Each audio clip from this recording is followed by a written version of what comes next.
Yo, what's up, everybody? It's Leroy here from PluginsMasters. Today, I'm going to let you guys check out a nice reverb from Denise Audio. It's called Perfect Room number 2. So let's get started. As you can see right here, we got a couple of features that we need to talk about. EQs, pre-delay attacks, all kind of little features, ducking, release, everything. But we're going to start off with the EQ. So the first thing we're going to do is listen to this vocal. Nothing more to say. Oh, That's dry. you're still the guy that you've always been. I thought this time I'll make you stay. That's the reverb. Bring it down a little bit. Like a broken record, now, it's repeating. You can see I'm going to have to EQ that a little bit. So I'm going to remove some of that bass right there. And let's see what that works. Let's see if that's better. Listen to it again. Nothing more to say. And I got a little bit of the top end off too. I thought this time I'll make you stay. So you can see the EQ works really good, but you can still use your own independent EQ. But it does come with an EQ and it's kind of nice. Just check out the first functions, right? This pre-delay and the attack. Now, you also can use the time. When you click it, you can see the notes, 16th, 8th, 4th notes, whatever you want, And the same thing here with attack, you can see it uses the notes too, 8th notes, quarter notes, etc. Now, or if you don't use that, it's going to be in milliseconds, okay?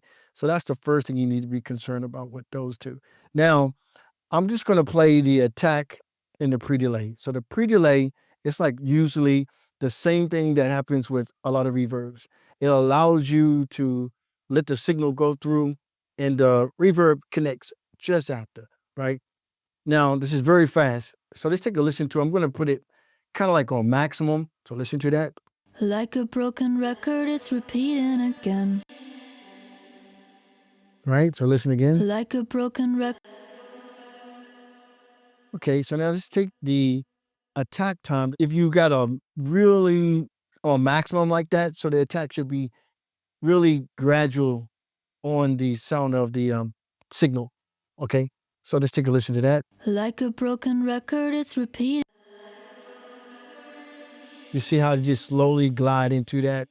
That's kind of really nice, but I'm just going to put it on something kind of normal. That was just to demonstrate. So let's listen to it in a nice way. So I got it on 78 milliseconds there, and I got about 36 milliseconds here. Like a broken record, it's repeating again. So that sounds nice. Now, check this out. If you really want to get really detailed, like sometimes with the mathematics, just click on that right there. Just set it to a quarter note, 8th note, whatever you like, okay? Okay, so our next function is the frequency profile and the decay profile. Now, what they're saying is the frequency profile sounds got more bass to it. So what I'm going to do is I'm going to actually solo the reverb so you can hear it. So listen to that. Then I suppose to have more bass. So it's a warmer sound. So let's listen to it now. And that's really bright. Now that's a lot too bright, but it's just to show you an example.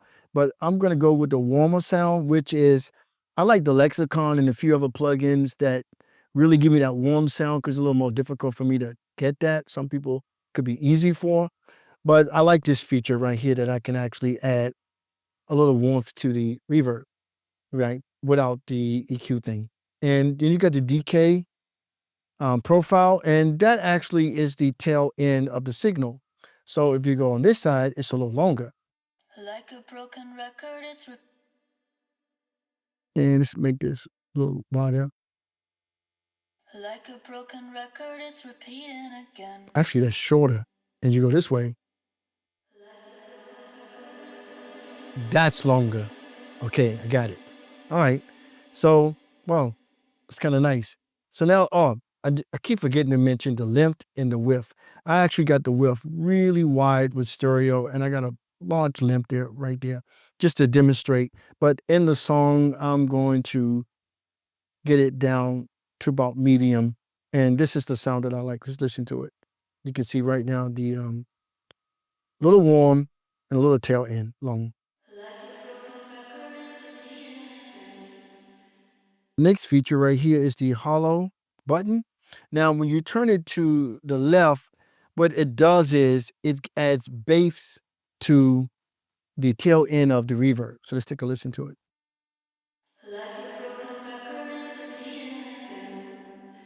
Okay, so now you gotta listen carefully.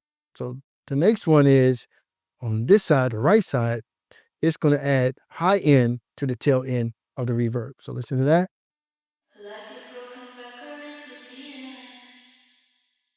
Okay, so that's what that function is. As usual, I'm going to keep it a little bit on the bass side. Now the pitch mode right here, I'm going to demonstrate that on an acoustic guitar. Okay, so let's continue. The next feature is the ducking part. Now this is really just normal. When the singer is singing, it is actually compressing the vocals. So, and then it opens up when you have these empty spots right here, and especially right there when there's no vocals. So let's take a listen to it. I'm going to max it a little bit.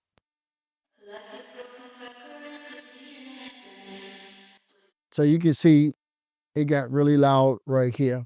Now, the release plays an important part. So we're going to actually fix that a little bit and see how that works. So take a listen to that. Now, let's see, that's a little more natural. Okay, so just go back and take a listen to this in one of the setups that I did. Actually, really nothing on the ducking part, but a little bit of bass here. That would be kind of nice. And just a touch of the ducking and see how that works. With the vocals. See, that's getting better. Let me bring this down. Like a broken record, it's repeating again. Oh, that's nice. Just listen to it with the drums. Like a broken record, it's repeating again. Please. Now you see how smooth that sounds with the drums, how the ducking is compressing the reverb a little bit and then it releases it. You got some nice warm sounds on the low end because of these functions like the frequency profile. I really appreciate that function. Okay, so the next feature, like I was telling you guys before, is this thing called the pitch mode. And this is actually easier to explain on an acoustic guitar, so let's go. Listen to the acoustic guitar real quick, naturally without reverb.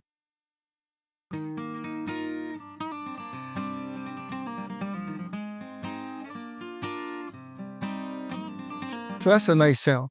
So let's listen to it with the reverb without the pitch mode though. So listen to that.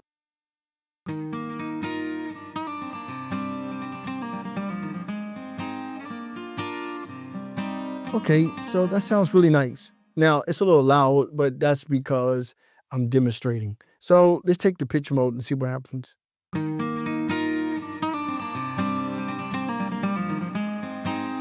So you get this kind of flanger chorus pedal sound, which is actually a nice effect, to add to a reverb. So you got to use it, try it on things. It seemed like I like it on acoustic guitar. Reverbs are really easy to understand when you put them on drums. So I'm going to put it on the snare. Now I have to show you this, the snare here. It's going to be sent to a snare reverb. So we will hear the natural sound of the snare and I would just add in the reverb from the auxiliary. So let's listen to the snare. That's it, dry. Let's hit with the reverb, and I'm going to bring the reverb up a little bit. Now you can see here I EQ'd it. You can see the bass is here of the snare. The attack is over here, so I just remove some of the boxy sound, and see, that's nice. You can just add it in. I like that, just not too much, and it's completely maxed out on the width. Got some of the high frequencies here that I'm listening to, and the same thing with the hollow part. Get the pre-delay on 22 milliseconds, the attack. All right, time to listen to some music. I thought this time I'll make you stay. Oh, oh, like a broken record, it's repeating again. Please don't make me leave while I'm wrapped in your shades. I know you see me as a friend, but this can't be the end again. Okay, so the Denise Perfect Room number 2 is actually nice, right? Leave your comments below. Tell us how you feel about it. You know, I need to continue to check it out, but I do like it.